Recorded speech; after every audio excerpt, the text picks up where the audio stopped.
Only Doggy strike you down. Really drives me freaking crazy. Let me finish. That is absurd. What a disgrace. Now, I'm crying out loud. I'm glad you came back, Doggy. Strike me. Yes, sir. I can't hear you, gosh darn it. They took my headset off. Where is the doping dick? What's the matter with the jam? You're nuts, you're nuts. I love you. Strike me down. Yes, sir. A disgrace. Now, when I ask for it, I am strong and powerful.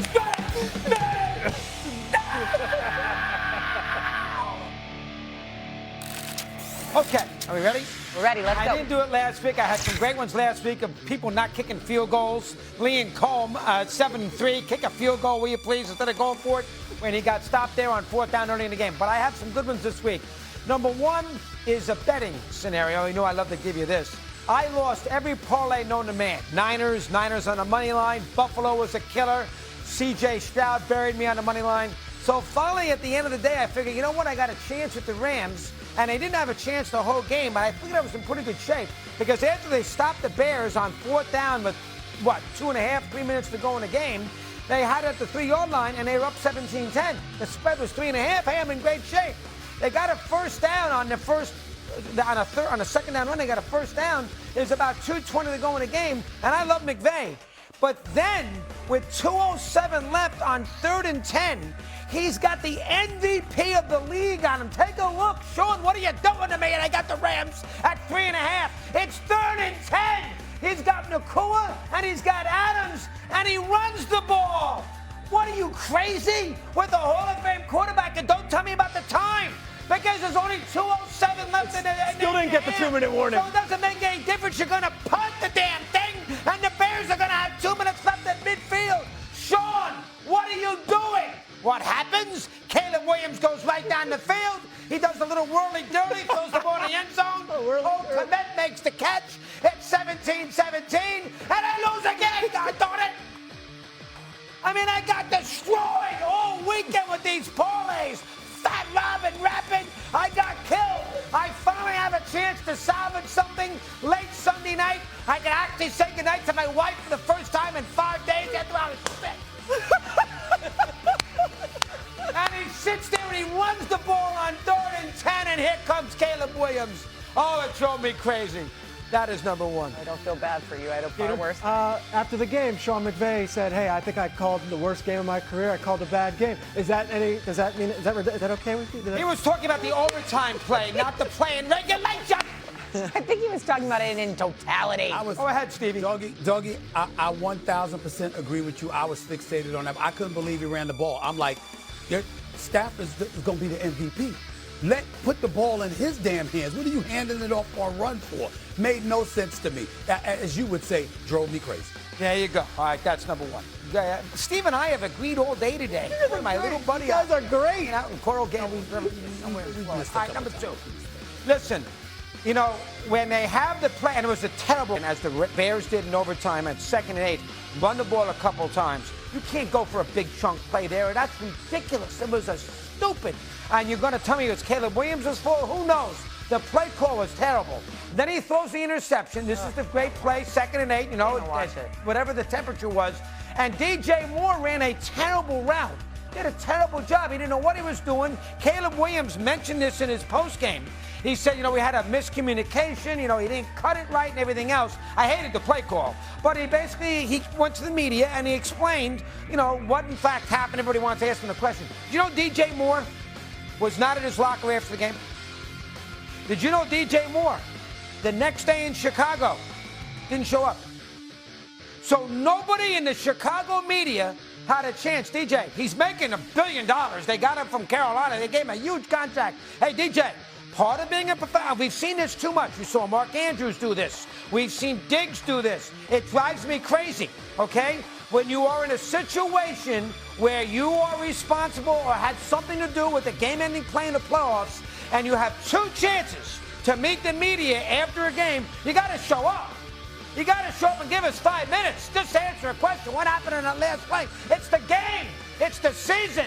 We know football for 9 months, and DJ Moore doesn't show up. And we've seen too many of these athletes don't talk after they make a mistake. And Andrews last year, same thing for the Ravens against Buffalo. Never showed up. He gave us an email account 7 months later, which nobody cares about. I mean, ridiculous. I mean, show a little respect to the fan base who sat there in 5-degree weather for 4 hours, who are dying to know what occurred, and tell them, you know what, I made a mistake, I didn't run a right route. Give us something. That is number 2. Yeah, I didn't love that either. Week 18, Tyler Loop, Ravens rookie, misses the field goal, stood there, Absolutely. answered every question, ate it, and then went on his way. To be fair, the kickers always stand there and answer the question. Go ahead, Stevie. Let me hear your Receivers, take not on as this. much. Just because you're an adult doesn't mean you know how to be a professional. And you know, when you got guys that can't take it, that just shows. I mean, you know, you got a lot of folks out here, you know, and I'm not calling him that, but you got a lot of folks out here who are mental midgets. They just can't take it. You know, in the case of DJ Moore, 4 years, $110 million, $82.6 million guaranteed. You know, you probably ran the wrong route or whatever. You don't want to sit up there and own it. You don't want to talk about it. That's not good. It's not good at all. So I don't blame you for going at it. But again, I appreciate you bringing up that Mark Andrews did it last year with Baltimore as well. All world, everybody raved about Mark Andrews for years. And he drops a 2-point conversion, and then you got to put an APB out on him because you can't find it. Kind of weak. Hey, don't forget he fumbled at midfield in that game, too. All right, so Steve and I, again, we're at work today. What a job. All right, number 3. All right, listen. This is why McDermott called the timeout. And I think if I had to agree, it probably was an interception in overtime. But you mean to tell me that they got 1,000 eyes on this, that they don't go call Sheffers under the hoodie, the head of referee in this game? Well, by the way, 62% of the games that he officiates, the home team wins. I don't know if you guys knew that. The average is 54%, 62%. You mean to tell me that Sheffers can't, after he called, can't go to the hoodie just to explain what he sees and confirm it, and then go out there and tell the audience there's millions and millions and millions of dollars bet on these games? That's the bottom line. We deserve an explanation, and that's what McDermott wanted. And that's why he called the timeout in overtime. Can Carl Sheffers go under the hoodie after and confirm, and then come out and tell people, guys, he did not maintain possession through the fall. The defensive back picked it off. We confirmed the call. And then you got Ward Anderson, who is the head of the NFL officials, former official. He went on the NFL Network and he said, among other things, we got 1 million eyes watching the games, and we had to move the game along. Yep. Move the game along. Nobody cares about Seattle and San Francisco. I mean, move the game along, and Blake Shaheed ran the kickoff back anyway for a touchdown. The game was over. 10 seconds in.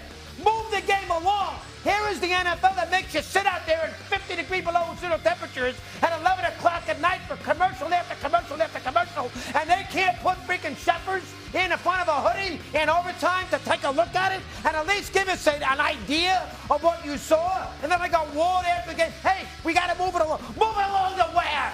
It ended the season. It ended McDermott's career in Buffalo. And you got to move it along. Have Sheffers go under the freaking hoodie, whatever it's called, the camera, put the hoodie on, watch it, come out, look at the camera, and explain to millions and millions of people who bet Buffalo. And yes, I was one of them. Who bet Buffalo, who explain what he saw. Not that millions of eyes saw it. What a horrendous job by the NFL. They take forever with these calls. They officiate everything. And the biggest play of the season, we don't get a second look at it if you're the head referee. That's a joke. That is an absolute travesty.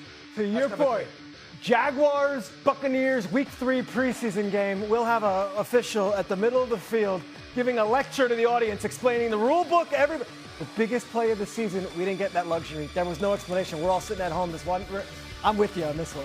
We were all sitting at home. The entire Bills bench, locker room, they're crying. They don't know what just happened. I agree with him. I mean, listen, I will say this stuff. When you talk about commercials and you bring up that as a point, well, the commercial pays the bills. The officials don't. So I don't agree with you there, Doggy, but I understand.